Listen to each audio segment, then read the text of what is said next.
there, my name is Kelsey, and I met with my critical friend Stephanie, and we had some interesting conversations, mostly as they're related to the Mayor's Habitude text.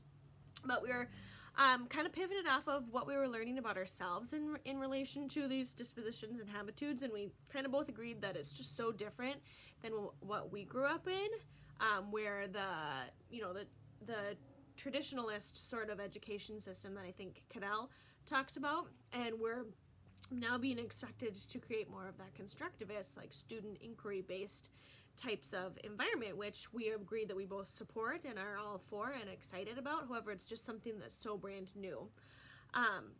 Ultimately, we both kind of agreed that it's a little bit like being in an airplane where you have to put your own oxygen mask on first before you can even think about helping anybody else or teaching anybody else how to do these skills. That's kind of the phase that we're in right now, is that wholehearted embracing the process and getting ready to learn more about it.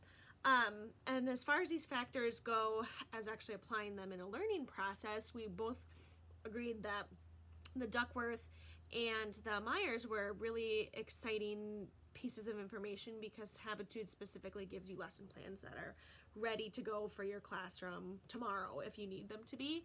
And Angela Duckworth kind of talks about the need for the growth mindset and grit having a main role in that process as well.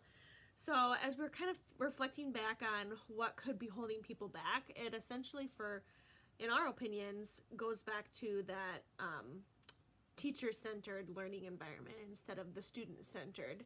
Like Cadell hit the nail on the head. It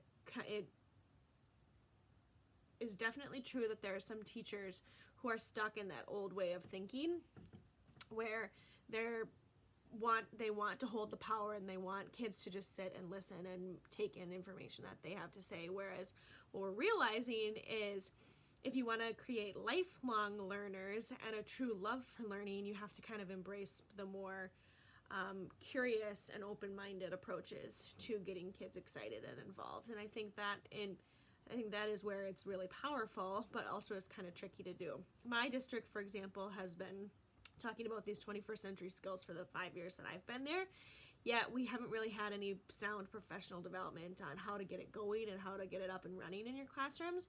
So I think it's definitely easier said than done, and it's exciting now to kind of have time and an opportunity to be diving into these concepts and ideas.